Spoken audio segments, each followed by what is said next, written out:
Okay, everyone, I'm going to explain to you what I mean here by calculating the percent increase or decrease in numbers.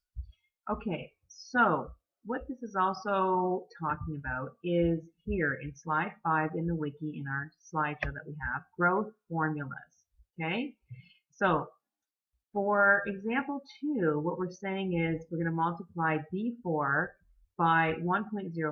So that will show us an increase of 5%, 100% plus the other 0.05.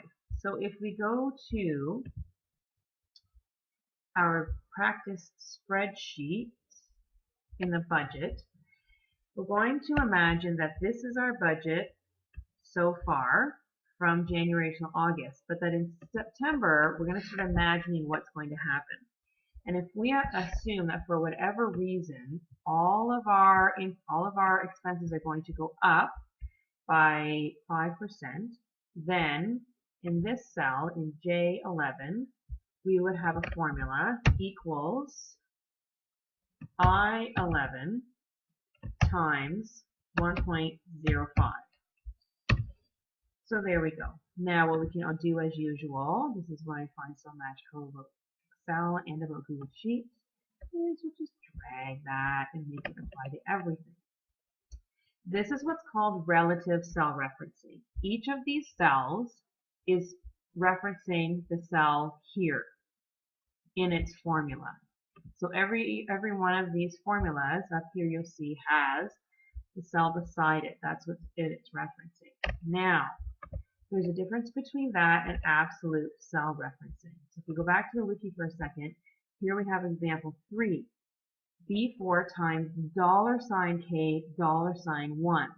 It's not overly clear here for us exactly what the dollar sign is, but a couple of your classmates and I have figured this out.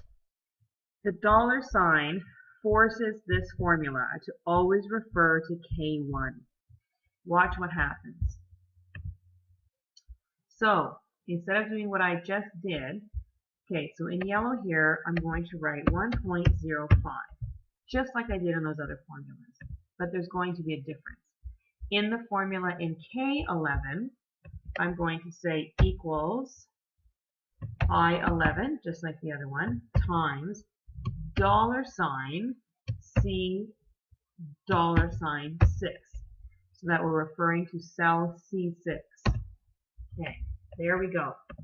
Now, same thing, drag it down. These numbers are all the same. That's because I used the same number here.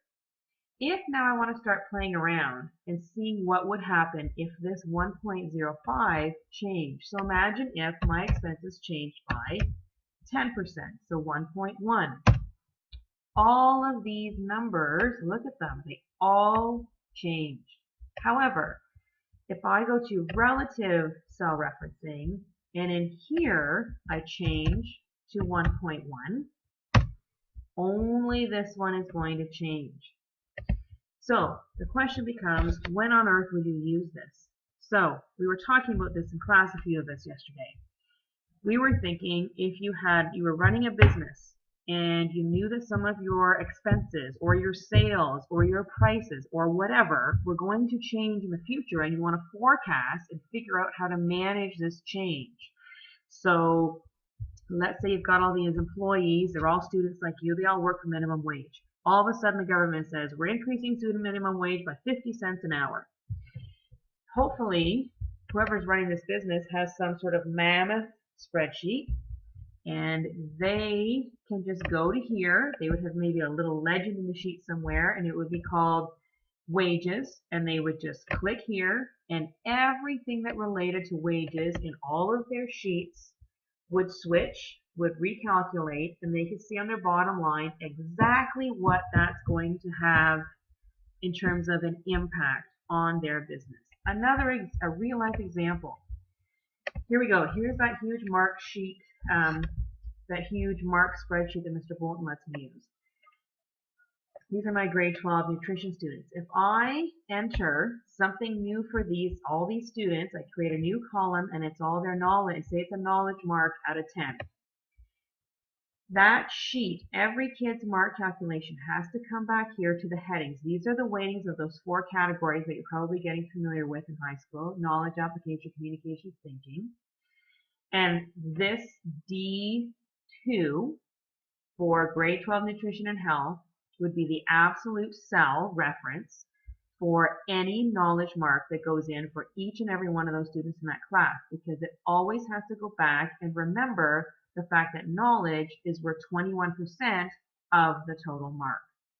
So Mr. Bolton is using absolute cell reference in real life.